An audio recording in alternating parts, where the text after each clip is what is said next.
Selamat datang di channel Fasanaban dan kembali lagi di program Oper Bola. Pada episode kali ini aku akan membahas tentang review pertandingan di match week ke-16 di game day ke-16 dari Premier League yang berlangsung pertengahan minggu kemarin. Minggu ini pertengahan minggu ini tepat sebelum pergantian tahun baru.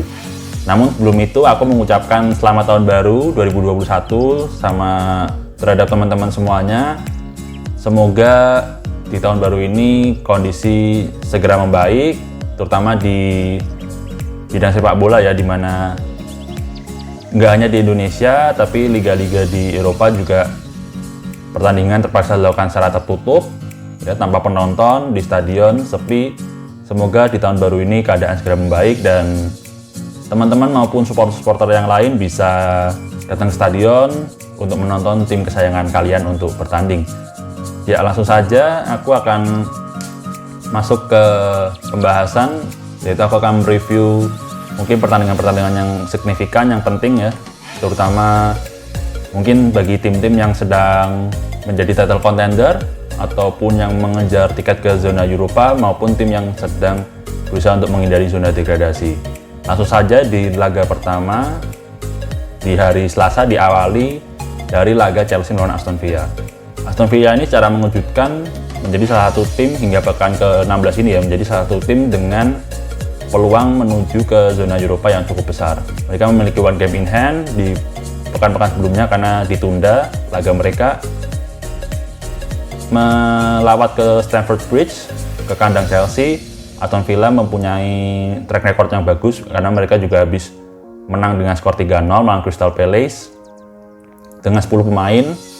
Itu ya nilai plus dari kemenangan Aston Villa di pekan sebelumnya, dan melawat ke Stamford Bridge ke markas Chelsea yang baru saja kalah 3-1 melawan Arsenal dalam derby Northwest London. Pertandingan berlangsung sangat seru sebenarnya, jual beli serangan dan skor berakhir dengan 1-1. Jelas ini kerugian bagi Aston Villa ya, karena andai saja mereka meraih kemenangan, mereka bisa merangsek mungkin ke posisi 2 atau 3 ya, dan tidak hanya menuju ke zona Eropa tapi juga berpotensi menjadi title contender. Meskipun masih dini, masih 16 pertandingan, masih ada sisa 22 pertandingan yang belum dijalankan, semua masih bisa terjadi. Oke. Yang kedua yaitu laga MU melawan Wolverhampton. Ini jelas menjadi laga yang sangat penting bagi MU, bermain di Old Trafford yang sebenarnya tidak seperti kandang ya, tidak seperti kandang dari MU, di mana MU justru meraih hasil yang lebih bagus di saat mereka melakukan laga away dibandingkan dengan laga home. Menjamu Wolverhampton Wanderers, MU sangat kesusahan untuk menciptakan peluang dan mencetak gol, di mana mereka harus menunggu hingga menit ke-93 untuk meraih satu-satunya gol yang menjadi kemenangan dari mereka. Wolverhampton juga memberikan perlawanan yang sangat baik, terutama dalam skema set piece dan juga corner, di mana Romain Saiss ya, ini back ini sangat luar biasa. Dia sangat positioningnya sangat bagus, headernya sangat bagus, dan mungkin flick on yang sangat berbahaya bagi kiper De Gea. Beruntung masih beberapa diselamatkan oleh De Gea.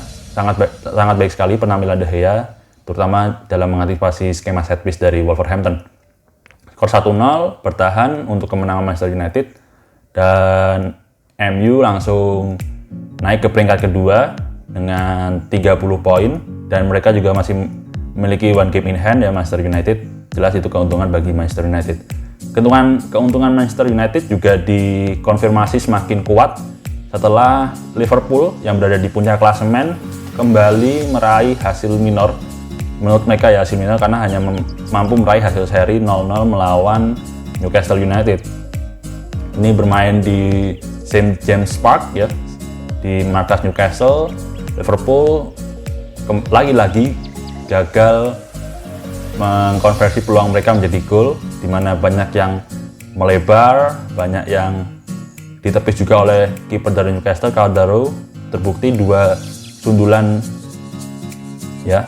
dari Firmino mampu ditepis oleh Calderon, dan hasil tersebut kembali mengulangi apa yang terjadi di musim 2018-2019, di mana pada periode Christmas Liverpool banyak membuang poin ya, terlalu banyak hasil seri, di mana tahun 2018-2019 juga di periode Boxing Day dan juga tahun baru Liverpool waktu itu seri 1-1 melawan Leicester City.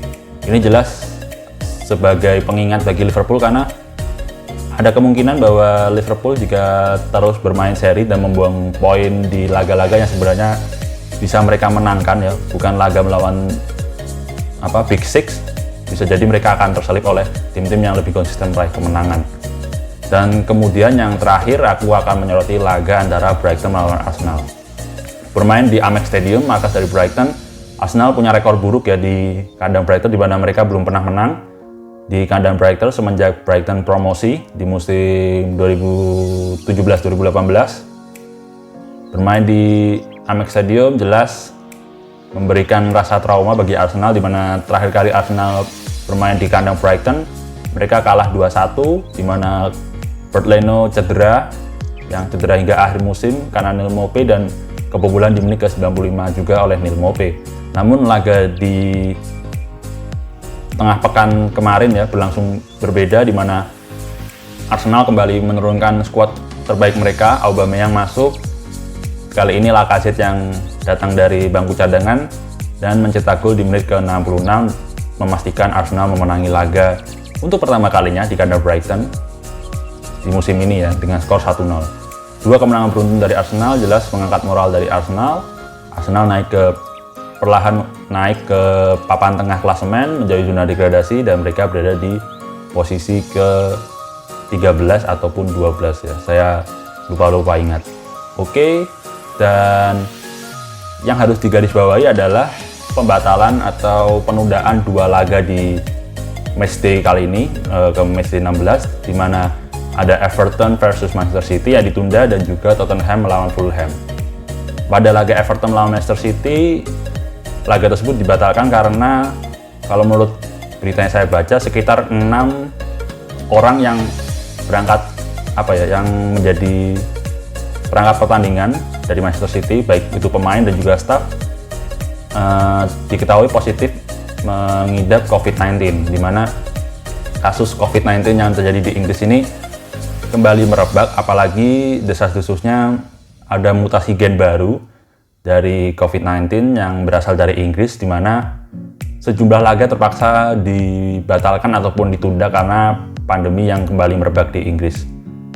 Ada kemungkinan juga bahwa pandemi ini mengacaukan jadwal dari Premier League, di mana sudah banyak sekali laga yang ditunda, sudah sekitar 4 atau 5 pertandingan yang ditunda karena pandemi ini, dan rencananya juga laga kembali dijalankan tanpa penonton setelah beberapa pekan sebelumnya, 2 atau 3 pekan sebelumnya penonton sudah boleh masuk ke lapangan meskipun hanya berjumlah 2 orang. Oke, kalau ada komentar dan juga argumen yang ingin Anda bangun atau misalnya mau memberikan pendapat ya, mungkin bertentangan ataupun sama dengan apa yang aku ucapkan, bisa aja langsung tulis di kolom komentar. Jangan lupa like, subscribe, dan juga nyalakan lonceng notifikasinya untuk mengetahui video selanjutnya dari aku. Oke, see you again.